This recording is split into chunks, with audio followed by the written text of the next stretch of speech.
हंसती हुई बेटी।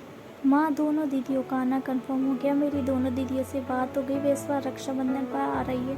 मोहन खुशी से माँ से बोला, शुक्र है तेरा प्रभु, दोनों को दिखे कितना समय हो गया। यह मेरी बीमारी ना तो सब कुछ खराब कर दिया। पिछले साल लॉकडाउन की वजह से मेरी दोनों बेटियां नहीं आ पाई। माँ थोड़ा सा रुंधे गले से बोली, अरे तो पिछले साल की कसर निकाल लेना, बेटी और नातियों को ढेर सारा प्यार देकर। पिताजी ने हंसते हुए कहा। बाहर आंगन में मोहन और उसके माता पिता हंस रहे थे तो वही रसोई घर में रोटी सब्जी के इंतजाम में लगी सुधा की आंखें भीगी हुई थी। दोनों दीदियां आ रही हैं, मतलब इस बार भी मैं बाबूजी से नहीं मिल पाऊंगी। कितना मन है ना उनका अपनी नातिन आराध्या से खेलने का। और आराध्या भी तो नानी के घर, नानी घर जाना है मुझे। मैंने उससे कहा था अब रक्षाबंधन पर चलेंगे, अब क्या कर सकती हूँ। माँ ने कहा था विदाई पर सुधा बिटिया, अब से वो तेरा परिवार पहले है, वहाँ की देख रेख जिम्मेदारियों को पहले रखना। मतलब मैं इस बार भी मम्मी पापा से नहीं मिल सकती। पिछली बार ये बीमारी के चलते रुकना पड़ा था। और अब क्या मोहन जी से बात करूं? वो समझेंगे? शायद नहीं। कहेंगे मेरी बहनें आ रही हैं और तुम काम से जी छुड़ाकर भागने में लगी हो, उनकी खातिरदारी कौन करेगा। खैर, घर की बेटियां आ रही हैं तो घर की बहू होने के नाते मेरी जिम्मेदारी बनती है, निभाऊंगी। लगभग 2 दिन हो गए इस बात को।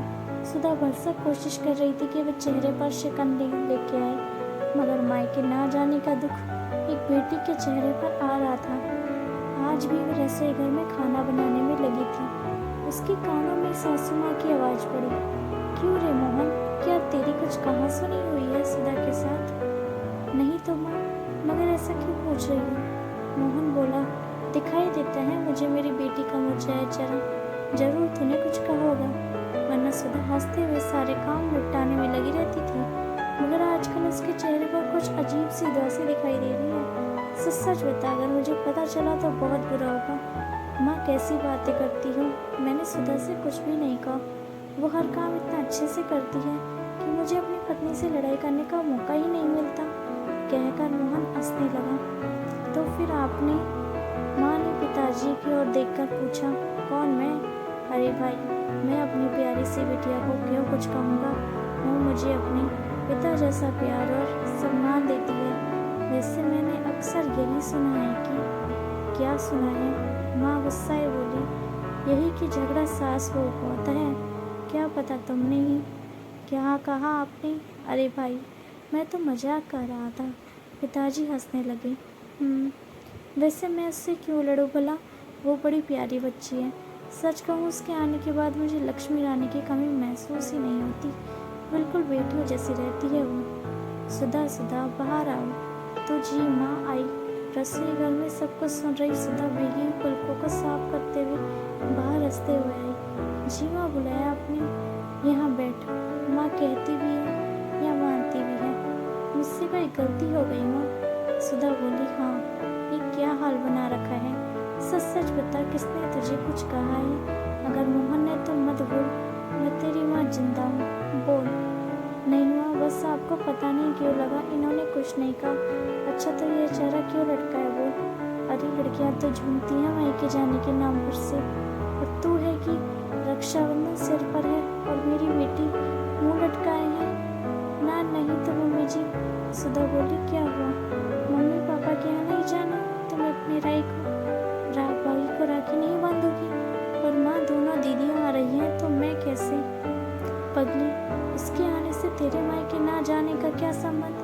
अरे हम है ना, वो यहाँ आएंगी तो मैं और मोहन इंतजाम करेंगे सब, और तुम्हारे पापा भी तो हैं। फिर वे दोनों आ जाएंगे तो भी मदद करेंगी ना। हम यहाँ मजे करेंगे और तुम वहाँ मजे करना। क्यों मोहन? बिल्कुल माँ, आखिर आराध्या को अपने दादा दादी के साथ साथ अपने नाना नानी और मामा जी का प्यार भी तो मिलना चाहिए ना। क्यों आराध्या? हाँ पापा, मुझे नानू और नानी से बहुत कहानियाँ सुननी है और मामा जी के साथ घूमना है। हाँ मेरी बच्ची, देख, हम सब अपने घर में बहन बेटियों के लिए, उन्हें देखने प्यार के लिए कितने व्याकुल हैं। तो वहाँ तुम्हारे मम्मी पापा और भाई भी तो तुमसे और आराध्या से मिलने के लिए व्याकुल होंगे, है ना? माँ कहकर सुधा माँ से लिपटकर रोने लगी। पगली मायके जाते हुए बेटियां खुश होती हैं तो खुशी खुशी जाना और खुशी खुशी आना यहाँ अपनी माँ के पास, और फिर कभी यूँ चेहरा उदास नहीं करना। बेटियाँ हंसती हुई ही अच्छी लगती हैं। हाँ मम्मी मुझे देखो, कहकर आराध्या मुस्कुराते हुए सुधा की गोदी में चढ़ गई। सुधा ने देखा अब सभी घर के सदस्य मुस्कुरा रहे थे। दोस्तों, अगर आपको ये छोटी सी कहानी अच्छी लगी हो तो प्लीज़ मेरे चैनल को लाइक और सब्सक्राइब कीजिएगा ताकि इस तरह की कहानियाँ और मिलती रहें। And thank you so much for watching. Thank you once again. Keep watching, keep subscribe.